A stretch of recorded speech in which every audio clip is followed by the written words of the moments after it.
I did just mention Sami Zayn then. Mhm. Right now, we've got it where it is. Cody is taking on whoever, I guess, the undisputed Universal Heavyweight Champion would be, but Roman Reigns is what it is currently. In the interim, the Bloodline's a great story. There's no getting around it. It has been wildly Mhm. entertaining. There were rumors of The Rock, right? That's been going for years of, is he going to come back and challenge Roman, particularly it being Hollywood? Um, what did you make of all of that? I guess outside noise. I mean, on one side, right? I guess you'd love to work with The Rock yourself in one capacity down the road, Sure. if that was ever a thing. But you obviously squarely focused on Roman, but there's so much going on. Have you been acutely aware, I guess, of the fan clamor for Sammy, kind of running parallel with everyone wanting to see you win the title that your dad never did? Like they're both Yeah. stories that fans love. But man, like in that interim where you were injured, Sammy's just kind of got red hot. Yeah, I actually I love that you bring it up as these stories are running parallel.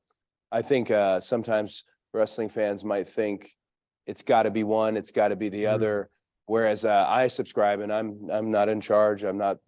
I subscribe to the idea of give them everything, and that's where it really takes smart planners and creative individuals and how you layer it. But one thing that's very important, and this is just something I learned, especially when I was away, is that if someone's doing great, if they're doing wonderful, if they're entertaining and they're helping move that ship forward, I'd actually say Seth Rollins on Raw is another example of somebody who was really, as I was gone, changed and continued to kind of carry Raw on his back. Mm. Um, I was fully expecting for all these things to converge, and still I fully expect for all these things to converge, just because we have these wonderful options.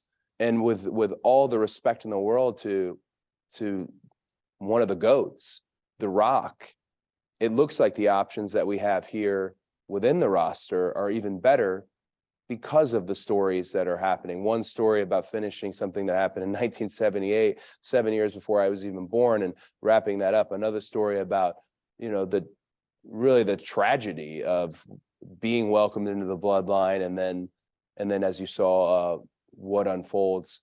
I think with the amount of time between now and WrestleMania, it's important that I keep my eyes fixed squarely on WrestleMania and squarely on wrestling for the WWE Undisputed Championship. And I think you hinted at it, and maybe this is the case. That might not be against Roman Reigns. Now, I don't know if anyone can beat Roman Reigns. I truly don't. But for me, it's about picking up the chip.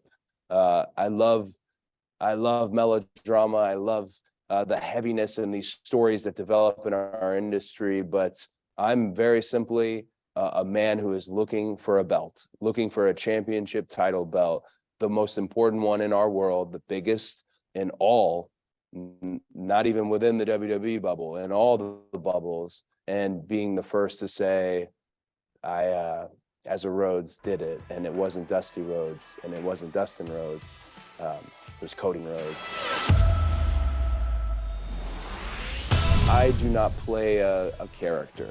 I don't even think I'm one of those turned up to 11. I am me always. And that's a little scary. That's intimidating if you're saying that he's coming back at the Royal Rumble.